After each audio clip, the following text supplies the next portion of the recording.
At 10:45 on a stormy Saturday night in May 2025, a man in rural Pennsylvania said he heard voices while lying in bed.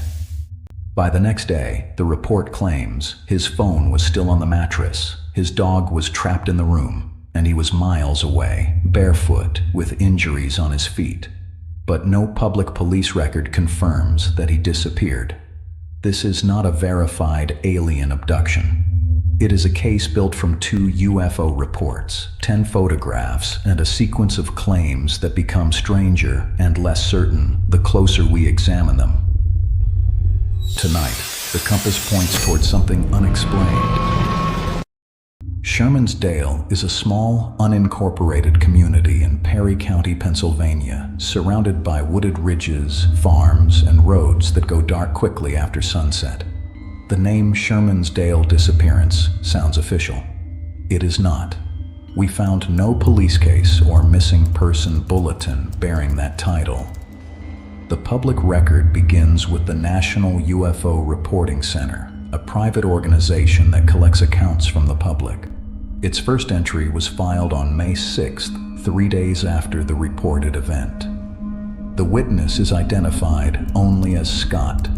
The form records one observer, a 10:45 p.m. start, and a duration of all night.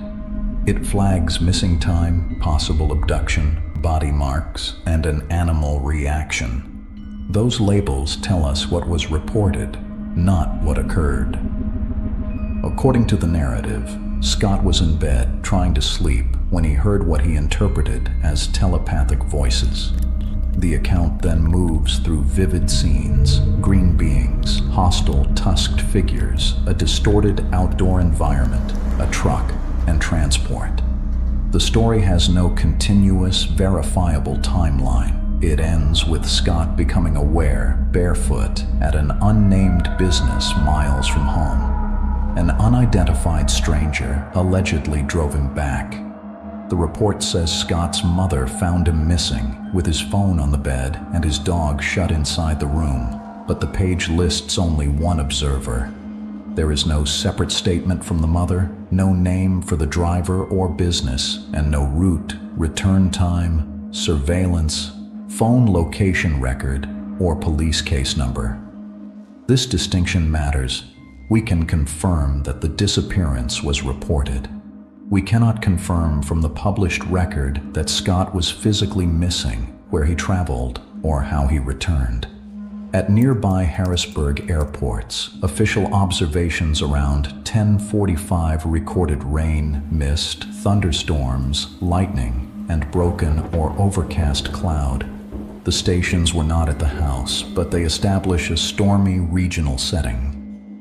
5 photographs attached to the report show visible marks on Scott's feet.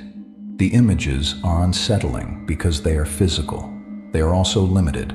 No public medical examination or original metadata accompanies them. There is no chain of custody or diagnosis.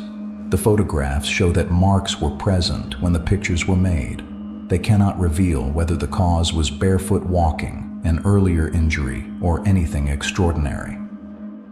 New Force argues that the reported external evidence cannot be explained by mental illness alone. But the public entry supplies no independent records for that evidence, only one narrative and photographs without verified context.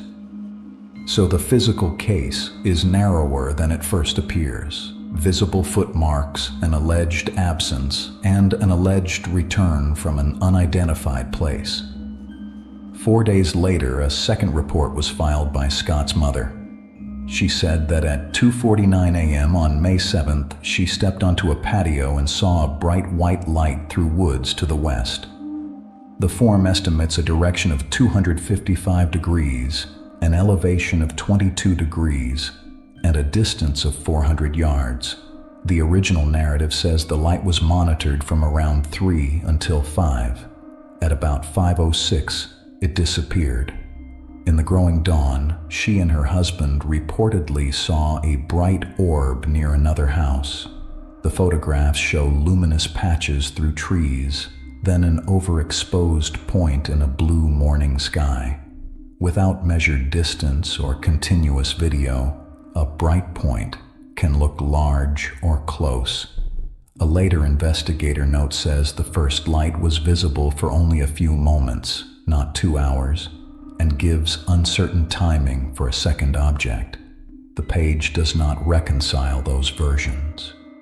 Astronomy offers a specific alternative. At 2:49 that morning, the moon was very bright and low in the west, at an azimuth of about 269 degrees. At 5:06, the moon was below the horizon, but Venus was brilliant and low in the east during nautical twilight. The match is not perfect or conclusive, but a two-object sequence is plausible. Moon through western trees, then Venus in the eastern dawn, not one craft crossing the property. That may explain the lights, but it does not explain the night Scott said he disappeared. The account begins at the edge of sleep. Vivid voices, figures, and a sense of presence can occur during sleep transitions. If that confusion continued after he left the bed, a nighttime walk could connect the phone left behind, the missing time, and the injuries to his feet. It is a coherent possibility, not a diagnosis. The public report provides no clinical evaluation, sleep history, medication timing, or verified route. And the fact that an ordinary explanation connects the details does not prove it happened that way. It simply shows that a spacecraft is not required to account for every part. One detail should have turned this story into something testable: the business. If Scott became aware miles from home, that location could establish distance, route, arrival time, cameras, witnesses, and possibly the driver who brought him back. But the business is never named. Neither is the driver.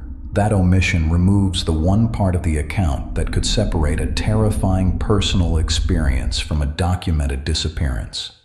So the central question changes. Not, what were the beings? But, can we verify that Scott left the house and arrived where the report says he did? From the public record, we cannot.